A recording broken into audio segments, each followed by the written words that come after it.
Kelley, it is a pleasure to see you again. I feel like we've known each other forever. In a while. I've bumped into you in all these different events, and you've Bond and the COPs, and I mean, you are one of the most highly respected people when it comes to knowledge of Article 6 and carbon markets. You're my go-to source. When anybody asks me about Article 6, I send them your details and say, please speak with Kelley. She wrote the book, literally. So it's a real pleasure. I count you as a friend, and I'm really excited to see you. Welcome to Dubai. Yeah, thank you so much for having me here. Yeah, it's a pleasure. So, just I think for the audience, it'd be, I think, helpful. Give us a little bit of background about you and how you arrived in this kind of very esoteric space that is Carbon market. So I think part of it was starting out, I always wanted to work in climate change, but it's really hard to work in the space and not get depressed all the time. Yeah. Right? And so when I started, which was back in 2012, I kind of fell into the carbon market space, but I've loved it so much that I've never left. You're one of the diehards. I'm so glad you never did. There's a lot of people that did leave, I have to be honest. Like, that happened. There was this, in the first iteration, there was so much kind of gravity that brought people in. Yeah. And I'm still connected with many of them, but they just, the market didn't hold on to them. Yeah. And then they're finding other passions. It's really incredible to see people like you that have stuck around for the long. Well, and it's really paid off, I think, because, when I started, that was kind of at the tail end of, there was this huge amount of interest in carbon markets, and that was really declining with, the recession and everything. And so when I started, there wasn't so much going on. And actually, for me professionally, it was this perfect place of being able to chat and meet with everyone, because everyone did have time. Yes. To chat and meet with you. Yeah. And they were very willing. And they're very open, right? And they wanted to share what was going on because they felt like it was being overlooked. They felt like it wasn't being, really reaching the scale they wanted to. And so it was this perfect time as a newcomer to get a hold of the space. And then really since like 2017-ish, it's been exploding. And I feel like I've been in this really fortunate position of already kind of knowing a lot of the people, already kind of knowing all the big terms and being able to really track that progress and not being, not trying to come in midway through and be like, what's going on? Well, it's like you had the time to get the foundations right, essentially, which is fantastic. Yeah. And then, like you said, then interest started to really galvanize around the Paris Agreement time frame, 2015. Yeah. And then beyond, and even still today, a lot of those discussions as it relates to Article 6, rulebook, I was only kind of finalized a little while ago, but things are still being negotiated. Certain terms are still being negotiated right now. But nonetheless, the markets piece, we saw a prelude to what I think is coming next, which is this velocity and appetite for unlocking capital flows to where it can generate impact and deliver carbon credits with high intake. I think the market is just doing this reset right now, where the focus is exclusively on integrity to future-proof for the future. And again, maybe kind of taking a leaf out of your experience, establishing really solid foundation so that we can grow and grow on some area that's significant. Do you agree? Yeah, and I think, having been in the space when it was kind of in that lull, that is part of the market. I mean, one of the hallmark features of carbon markets has just been that it's almost impossible to predict which way it's going to go. To what degree it's going to increase, to what degree it might, stagnate. And so I do think there was maybe not an overreaction, but it did feel like there were a lot of market participants who had never experienced that before because they came in the last maybe 5 years. Oh, no, yeah. And, they saw these articles and said, oh my gosh, we're just going to totally pull back. But this is part of the growing pains, right? We want, and, as someone who works at a nonprofit and we work on science a lot, we want there to be clear lessons learned. We want there to be improvement. We don't want this to be some sort of stagnant market that says everything is 100% perfect and we don't need to readjust or reevaluate what we're doing. I mean, clearly that's never going to be the case for anything, right? It's not for literally anything. Yeah. And carbon, I think, we're even more apologetic than I think many other markets. Yeah. I think we recognize the imperfection, but we're now willing to work together to make and improve them. I think there's a lot of detractors that actually have ulterior motives that are looking to destroy the market to a certain extent. because they're trying to, maintain the status quo, and delay the energy transition piece. I don't think that they'll succeed, but because I think the market's being reflective and saying, okay, we take this criticism on face value, we'll improve the market and deliver on this integrity if this is the concern. And once we do, we hope that this market unlocks. And I think it is. There's a lot of work being done. I've been sort of buoyed by the energy of this COP. Especially here. Yeah, especially here, which is kind of ironic. We're in a petro state, and they put on an incredible event. It's been incredibly well organized, and 80,000 people, with the vast majority of which are working towards a single kind of outcome to help to scale, action. Yeah. Right. Well, I think that's part of the name of the game. I mean, I'm here to track Article 6, which is the carbon markets piece of the Paris Agreement. But, the main piece that's being negotiated here is global stock take, right? Which is really the whole purpose is Paris Agreement was 2015. Everyone kind of started on all of their climate commitments in 2020. Where are we now? And what's the status? And I do think there's this huge shift that's really happening away from just setting commitments and setting goals and targets, which are critically important. Yeah. It's actually doing them, right? And that really kind of ties in really well with the carbon markets, because I think that's where, we see a lot of this potential for immediate scale, especially as companies and governments are trying to figure out how to grapple with some of these hard-to-abate sectors and things like that. So it to me, it dovetails really nicely. And I do think part of why we're seeing so much interest and convergence is there's a real focus on implementation and how do we actually put money to work and not just talk about it. Not just talk. Yeah. Action. Let's talk. No, I think that's absolutely correct. And it's great that we're at that point. Because before it was just in the distance, in the future, and it was kind of nebulous concept. And now it's like the pragmatism is kind of taking over. The implementation piece is key. So many people just getting on with it. Yeah. And I feel so much energy. We need to. We desperately need to, because essentially we have a finite carbon budget. That's the imperative. We can only emit so much. Yeah.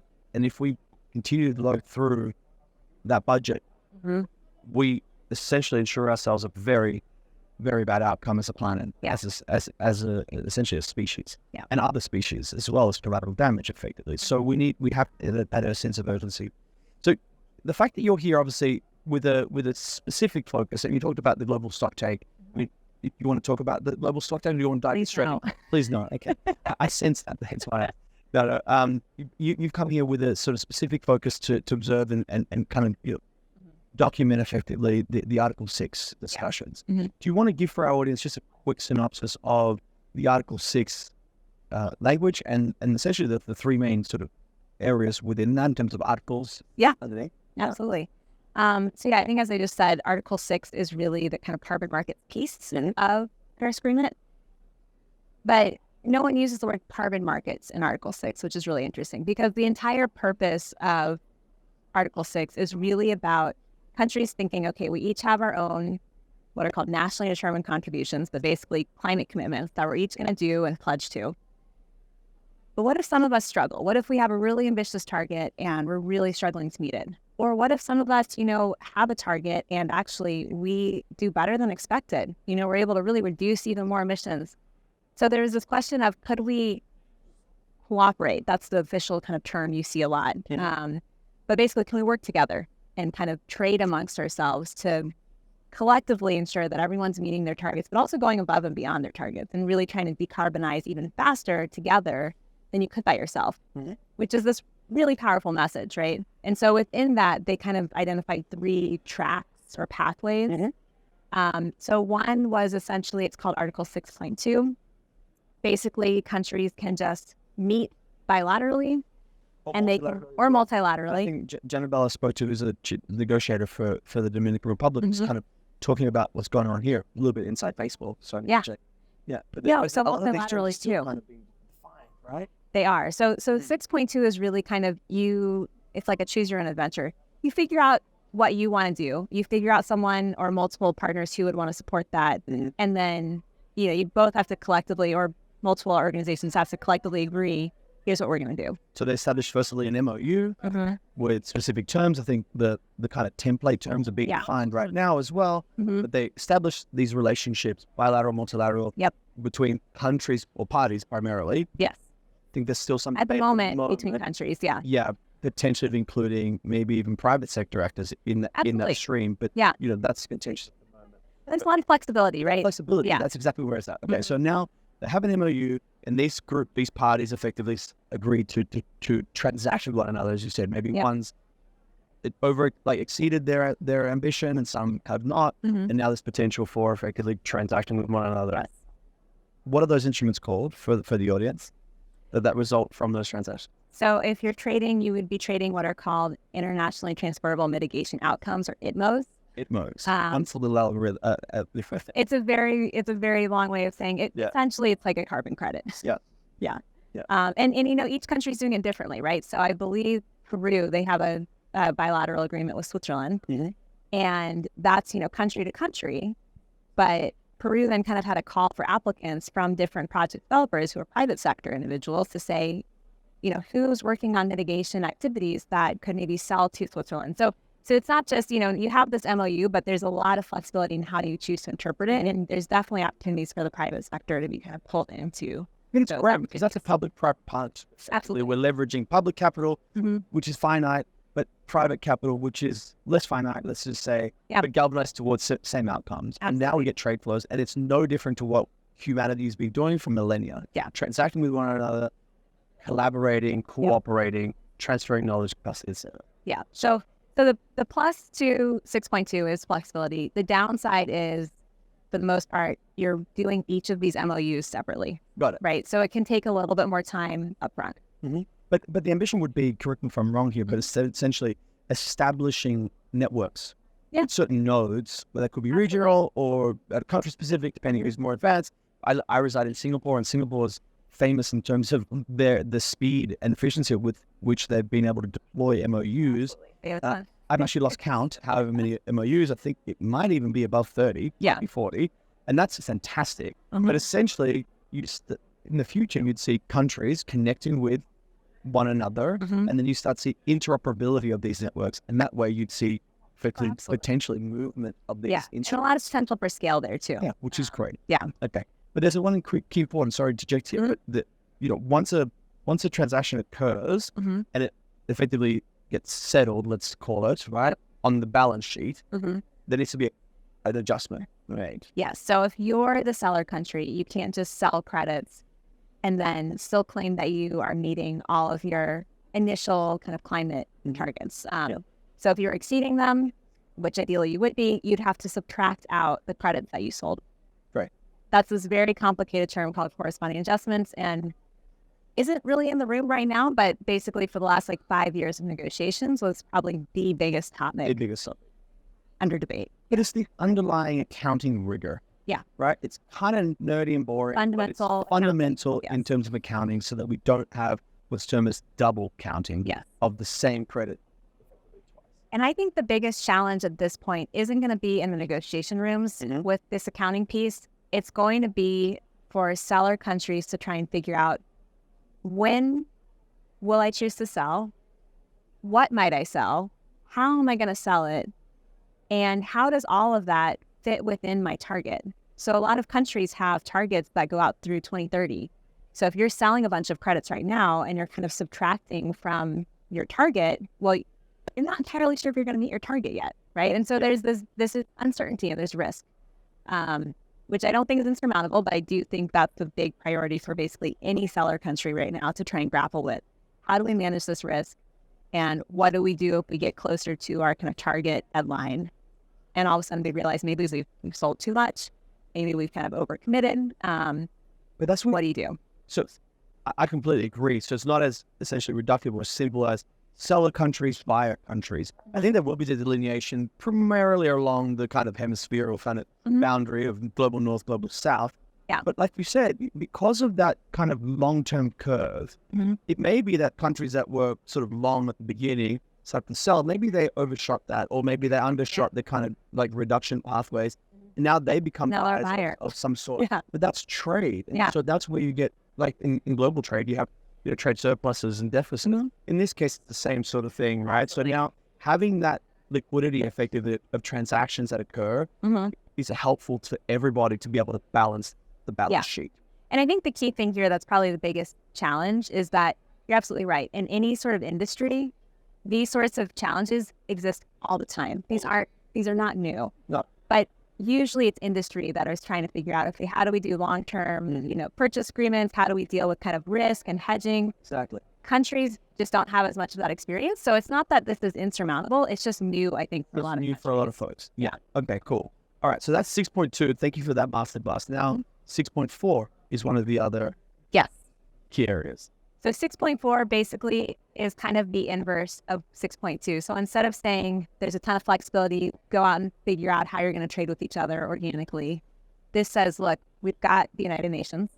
We're going to set up a supervisory body. We're going to set up a centralized kind of trading mechanism. And basically, once all those rules are set up, which it's going to take a while to get all that infrastructure set up, but basically the supervisory body is going to have all these details around, here's the types of things you can transact.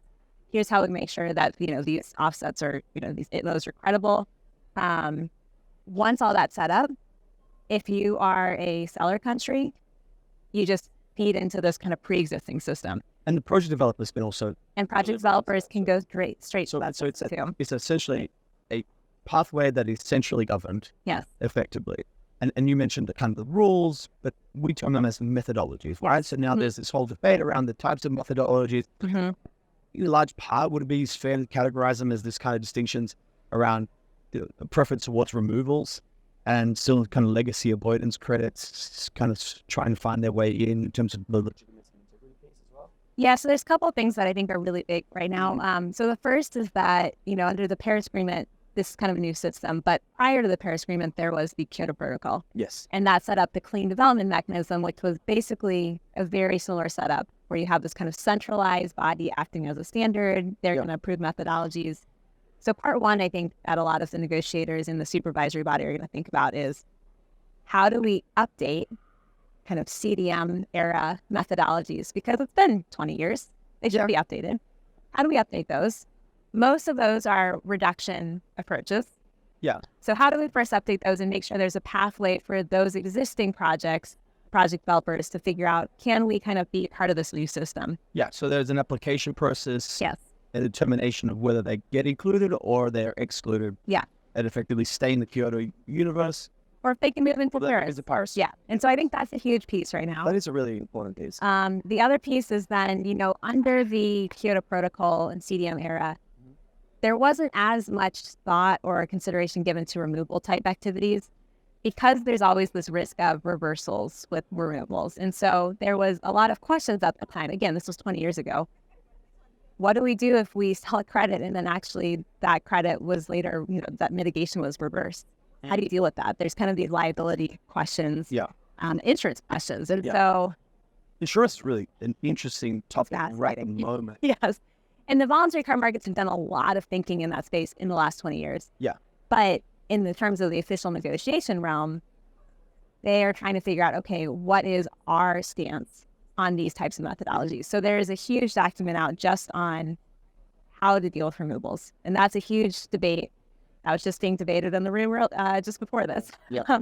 That's huge. And then, as you said, there's this kind of last piece, which no one's quite sure what exactly it means, around emissions avoidance. Is that a new category type that's different than a reduction or a removal credit?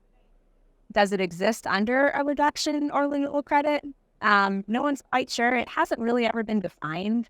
And that's the thing, that these negotiations are effectively unlocking the semantics, but it's like the definitions. And in any good legal text, you have the definitions that takes time. In this case, because you have 190 something, 92 a lot of countries, parties effectively negotiating different viewpoints, different vested interests, etc.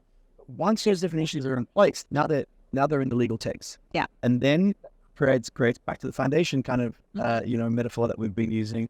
Effectively, really strong foundation in order to move forth. Yeah. Right. So that's why these things are being essentially debated right now. And I think that's the hard part with avoidance, because it isn't really well defined. Under 6.2, a similar thing that's being difficult to kind of wrap your head around is you can potentially trade non-greenhouse gas metrics, and no one quite knows what that means or how you would do that. So you're right. There are new terms that are kind of coming through that people are, those are the ones I think that usually get stuck in some of the negotiations, because it's hard to know what your colleagues are talking about. Yeah, sure. So that's a big one right now that we're trying to figure out as well. What does it mean? Is there a role? Is it already included in kind of the existing ecosystem? Yeah. Or not? Okay. And so in summary, effectively 6.2 is, parties, brackets, party or parties, establishing connections with one another and effectively transacting these ITMOs between them, with then at the end of that life cycle, effectively when they're balancing the balance sheet, making the corresponding adjustments on the sell side and the buy side. Yes. Correct. Okay. And then you've got Article 6.4, which is essentially leveraging the lessons learned in the CDM world under Kyoto, and then effectively updating them under the Paris Agreement, and effectively allowing inclusion or exclusion of some of the old methodologies subject to and actually including some new methodologies as well. Exactly. Yeah. New methodologies that update with state-of-the-art effectively data and methodologies to allow for a new pipeline to be built, especially on the reduction side. Yes. Okay, great. And then, so that's great. Those define effectively the market parts of Article 6. There is some fungibility between 6.4 to 6.2, right? Some projects can go from 6.4 and be effectively deliverable under 6.2. That is one of the things that is under debate right now, which is the interoperability piece of how can these credits transfer from one to the other? How does that work? Honestly, a lot of that's the very technical pieces of if they're both on a registry, but it's two separate registries, can those registries speak to each other and do they use the same terminology? That is happening. It's very technical. Yeah, but I can just tell you kind of another sort of analogy, or not, but actually give you kind of insight, I should say, in terms of what's happening with the UNFCCC. They currently have a tender out right now seeking registry providers. Yeah. And having to speak to a number of them. Obviously, I'm an investor in Expansive. Registries already exist, right? The registries exist within the private sector, and having developed an innovation hub that is the voluntary carbon market, there's a lot of these providers, exchanges and registries that have developed these systems. Absolutely. I was speaking to the registry guys just earlier this morning, and they've got an amazing registry system. There's a number of those kind of systems that can, and to your point, can speak with one another. And I don't think that the private sector, they'll apply these lessons to say, we need interoperability. Oh, absolutely. There's also the Climate Action Data Trust, which is domiciled in Singapore, but effectively it's a data layer that interconnects these various different systems, so they can speak to one another, so that they can be flagged effectively around these kind of minutiae, right? Corresponding adjustments and eligibility for different systems, et cetera, et cetera. So that kind of plumbing is not sexy, but it exists. It's important. It's important. But to your point, it's important. It's not sexy. It's also, we already see this in the private sector. So, it's one of those things where I'm not so worried about it because we already have seen this work. It's mostly just that the negotiators are trying to make these decisions in absence of knowing which registry is actually going to be used. Yeah. So it gets a little more complicated for them. But no doubt. Okay, so now we've got 6.2, 6.4 well-defined. So thank you again. You teach a masterclass. It's fantastic. What about 6.8? That's the often not talked about kind of component within Article 6, but it's not necessarily market-based. It isn't. So it's funny because the entire kind of part of Article 6 is really around markets and trading. And then you do have this third piece, which is the antithesis, which says actually it's the non-market piece of trading. The history is that was really about politics. There are some countries that feel very uncomfortable with the idea of commodifying and trading around carbon credits. And so, one of these countries basically said, look, we don't want to participate at all. And that's what's fair. And that's completely fine. And they said, but we would love to get funding for some of the really great activities we're doing. And capacity building. And capacity building. And collaboration. And technical assistance and collaboration. We want to be part of this collaborative, ambitious approach of really trying to work together, but we don't want to trade. And that which is totally fine. It's totally fine and totally okay. Yeah. Like you said, choose your own adventure. Yeah. You go down the left, to the right, or down the middle. And honestly, we've already seen this and, within nature-based credits, especially REDD+ credits. Yeah. What we've seen to date is that there's been a lot of REDD+ project-based credits being traded, as credits versus a lot of kind of larger scale landscape level jurisdictional REDD+ approaches are moving into the market, but historically it's been based on donor funding, which has been non-market based. And so we've already seen this very varied ecosystem of different types of funding for different types of projects and different types of programs. And, it really depends on the country and which type they prefer, right? So this just adds another potential area for countries to explore. And that's fantastic. So thank you so much for that. I completely agree. There's already essentially a precursor. We've already seen this movement before. So this is part 2. Okay, great. So now, these negotiations are ongoing. You're an observer. You're an expert in this space. What are your hopes for this COP? It seems that there's a lot of work that's being done. Yeah. I think it's fair to categorize the conversation. I think it's constructive, right? Somewhat. Mostly. Somewhat. And then deliberate as well. They're the words that I would choose. How would you choose to categorize these conversations that are ongoing for Article 6 on the implementation side? I think it's a tightrope, right? And that's because of politics, right? So each one of these streams on 6.2, 6.4, 6.8, they all have their own kind of hot spots and areas that need more negotiation. But I think so just having one of those succeed would be a challenge. Yeah. But what it makes it even harder with Article 6 is really these are treated as a package by all the negotiators. And so a lot of negotiators feel you don't want just one of them progressing, but not the other two. And so you basically need all 3 of these to progress in relatively equal amounts at relatively the same time. Yeah. And that's, I think, the hardest part, especially as we enter week 2 of COP. That's the hardest part, is making sure all of the parties feel like it's all progressing in tandem. Because obviously, with anything in life, sometimes maybe you unlock something and say, oh, wow, we could really move forward with this one piece right now. Yeah, but it's not equally. It has to be part of the overall package. Yeah. So that's really, I think, was kind of the tone of the room earlier today, was just everyone's trying to finalize things, but they want to make sure it's done in tandem.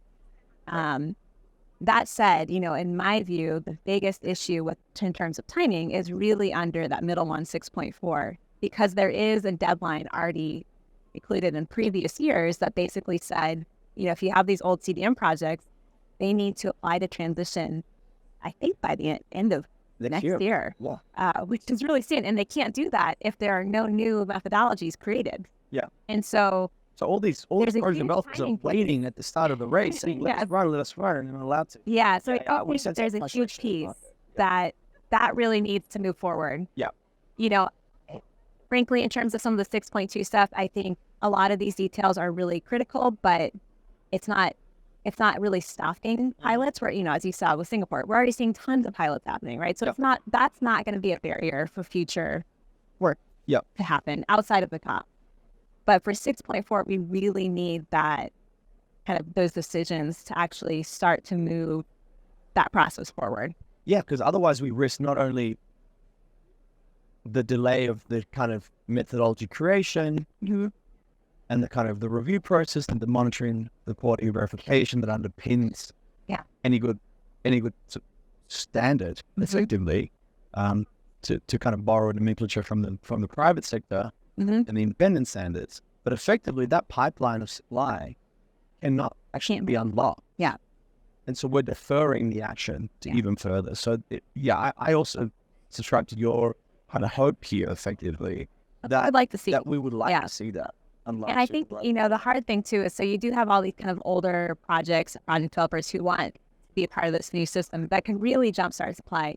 But also, for some countries, 6.2 requires a lot more kind of initiative and a lot more upfront capacity for them to even start to do these pilots. Yep.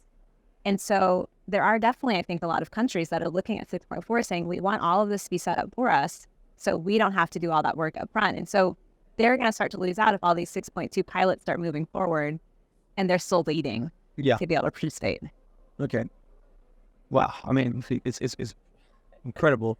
So can I just rounding kind of home plate here, because giving me a masterclass, you sit within a pretty interesting vantage point. We talked about private sector and public sector. Yeah. Some society piece. Yeah. Is really interesting. I'd love to get that perspective, because literally that's your day job. Here's a little bit of background there, context for folks that might. So I've been in the nonprofit sector basically my whole career. Yeah. And it's an interesting spot to be, because and first to start, there's a whole ecosystem just of nonprofits, right? There's some who really want the highest integrity possible. I would say where I stand, it's a little bit more of trying to be pragmatic of clearly we need every credit to actually be reducing emissions. Or I don't think that's debatable. Yeah, that's not debatable. That's a core tenet. But all these pieces that are kind of being debated under Article 6, like how exactly will these registries speak to each other? How do you kind of have fungibility between 6.2 and 6.4? Honestly, there's kind of a range of options of some that I'd prefer to see and some that are totally fine, even if I don't prefer them. Right? Cool. So I do think the part of NGOs is really to make sure that everything is as transparent as possible. Yep. Because, frankly, even if we have the highest quality standards and safeguards, there's always a risk that something's going to slip through, right? And Always. I do think the role of NGOs, especially with 6.2, where it's way more flexible, It's accountability. is going to be accountability and really making sure whatever is being treated is Is quality. And honestly, we've already seen, I think 1 or 2 articles came out this week about some Article 6.2 pilots where, there might be land grabs going on. So I mean, the main thing I think that NGOs are working on is making sure that it's high quality, ideally within the text, but also it's got to be outside of the text as well, as we actually see pilots start to happen. In the real world, essentially In the real world. holding parties, the public sector, private sector, everybody accountable. And that's always been the role of Absolutely. NGOs. And it's great that that's their role and that's what they do needed, on a daily right? basis. Yeah. No, exactly, because then it ensures against that perversity of outcomes. Markets can be leveraged to be significant tools of, unlock the scale and significant capital. Yeah. There are always actors that kind of skirt the rules Always and risk. effectively always risk. And so, the NGO community plays a really critical role and has a really strong voice in not only helping to shape the negotiations and working with parties and providing these kind of insights, but then holding the private sector accountable as well. And I think, Absolutely. your organization has always had a very constructive view. Like you said, you sit somewhere on that spectrum of more pragmatism. I think it's also really constructive, working with the private sector actors and educating oftentimes those private sector actors around what.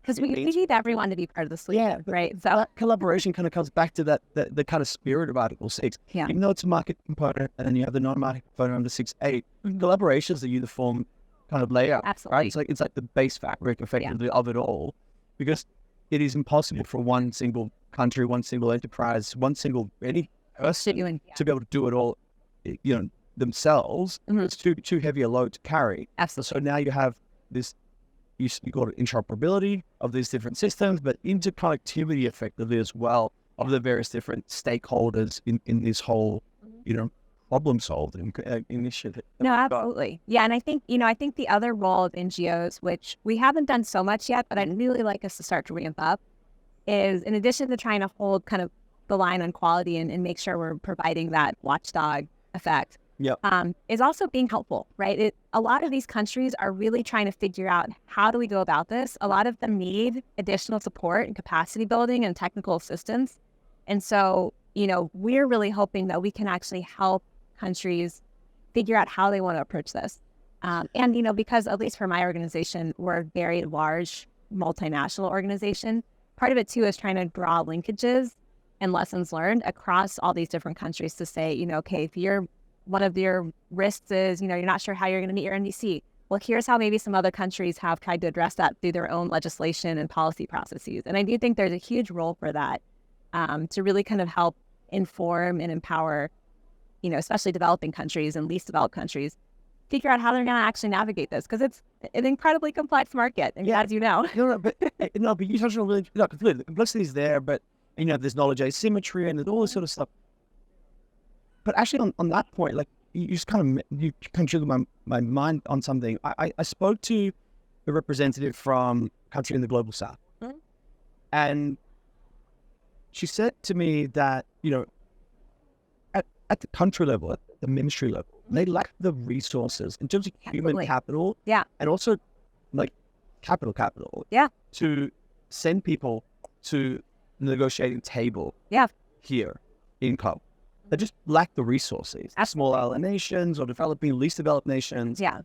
And, there's an opportunity there for, like, not only capacity building, but effectively the support mechanism to have the representation, because the representation, the voice of the global south is necessary at these discussions. But then we also need to leverage, like, institutions, like education institutions, like universities and other and also making sure, Indigenous people and local communities within the countries can be heard and represented. Yeah, exactly. and it's incredible. So I think that there's this opportunity not only just to focus on markets, I represent the market people. Let's call it the side of the that ecosystem. But we're all in this together, and we need to help to find ways to help to address, resolve these issues, right? And it can be done if we have that broader capacity and that broader sort of stimulus and support. So thank you for all the work that you do. Thanks for always educating me and others in this space. I'm just really glad that there's people like you in the world. So thank you. Thanks for having me. I mean, I love trying to educate everyone on this because I do think there's that information asymmetry that really can hit Global South harder. And, people within the Global South, like local communities or youth or women, it's harder to get that information on markets. And it's a really complex topic. So I try my best just to simplify it as much as possible. Great. Thank you so much. I've got some ideas that I want to discuss with you off camera in terms of how we actually deliver on that promise. That's the hard part. And some people, and we've got to figure out some sponsorships to make that happen. But you're absolutely right. That's another little rate limiting step. I think someone said to me the other day, listening to admire immensely, he said to me, because I'm embarking on this new adventure as a startup founder. Yeah. And he said, look, life is really simple in terms of, what you'll see, which is that the success of an enterprise is limited by only two factors. It's access to capital and access to people. And if you can solve... Especially in this market, I think the people exactly. And if you can solve for those, then I think you'll be fine. Yeah. Right? You just iterate and you kind of solve the problems. And I thought that was a really good observation. Yeah. And, from a really rational kind of business person, who's been in capital markets and, fixed income for 30, 40 years. And I thought about that and just kind of in this conversation and speaking with others, also thought, the rate limiting step is capital. There's a lot of it. We've got private sector actors willing and chopping at the bit to actually... I think capital is not the issue now. That's what I was going to say. I don't think that's necessarily rate limiting one. Yeah. It's the talent. It's how do we help to support and develop young people, people in the middle of their careers to reassess and engage in climate. I mean, you and I both came into it kind of in the early days and had the comfort to do it whilst it was kind of quiet and learn and have access to people. Right now, it's frenetic. Everything's at 11 and everyone's super busy and there's a billion emails and a billion messages and it's just very difficult to have attention to do that basic fundamental and take the time. So we need to have institutions that can provide those types of resources.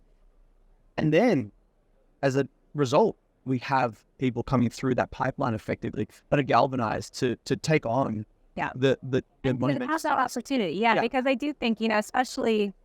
I don't know, just even in like the US, right? Like it's very much you get jobs based on who you know, but it's such a small insular market that knowing how to even break into it is really difficult if you're a student or someone who's kind of a younger professional just trying to get it. Honestly, I remember that vividly when I was studying out, and it wasn't even anything around carbon markets. It was just nothing. I followed my curiosity, went down the rabbit hole of it, and then just as luck would have it, found a job in that space, and it was like the universe saying, go this way, my friend. And it was very lucky, but that's not sustainable. That kind of... And it was total luck for me. I found this job, the original job, on Craigslist. On Craigslist? On Craigslist. Yeah, wow. There you go. Right, and it was because the then director of Ecosys Workplace, where I used to work, she had carpal tunnel and literally needed someone to help write her emails. And so I answered this random ad in Boulder, Colorado on Craigslist saying, environmental professional needs personal assistant. And then I realized she actually was part of a legitimate organization and wasn't. Boulder is very hippy dippy, right? It could have been some like kind of yoga thing. Yeah. Right. And that's how I got my foot in the door. That's amazing. Right. So glad for that great ad. I can't tell you how great it is. No, because okay. But that's not good. Like that's not replicable. It's not replicable. No. We love, but sometimes those opportunities kind of fortuitous, and we need those things. Sure. It's like history repeating. I actually just put out a call, just a plea of help to the folks on LinkedIn. I was like, I need a sidekick, and two wonderful young people answered that call and effectively came through. And look, they're at the beginning of their careers and their journeys, but they're really learning and might not look at pay forward. They're super passionate. Yeah. And they're just driven and they're hustlers. And that's what I want. And then hopefully it's a stepping stone to something greater. And I think we need to do that through mentorship and development, but we also need to have systems. Yeah. Systems actually are something that's not larger, up to not just like up to life. But I'm so glad that luck brought you to this place and to this wonderful career. And thank you for the impact. Your work at Ecosystem Marketplace was incredible, especially in the early days. Those reports were just so foundational for, you talk about transparency. It's about understanding what the market kind of represented. It's continuously, evolving. Yeah. You've then, you've now come into your current role, and it's just amazing to see that. So, and it's honestly, it was amazing having that experience, because I do think that communications background I gained at Ecosystem Marketplace has been so useful to making sure that kind of the new reports are still helpful and like easy to understand. Yeah. And honestly, I owe all that to Ecosystem Marketplace because, I didn't have a background in comms or writing. And now I'm writing reports at least once a year. Right. And I love those reports. They're some of my favorite. I cannot remember how many people I've forwarded the articles explained. It's the seminal piece in the market. Yeah. And I love, and I don't remember the exact image, but I just take a screenshot and I always say, here's an explainer. Here you go. It's a infographic that's one shot of that explains Article 6. And so thank you for doing that. Amazing. I really appreciate it. Yeah. Thank you. So good to catch up. Likewise. It's a privilege. Thank you.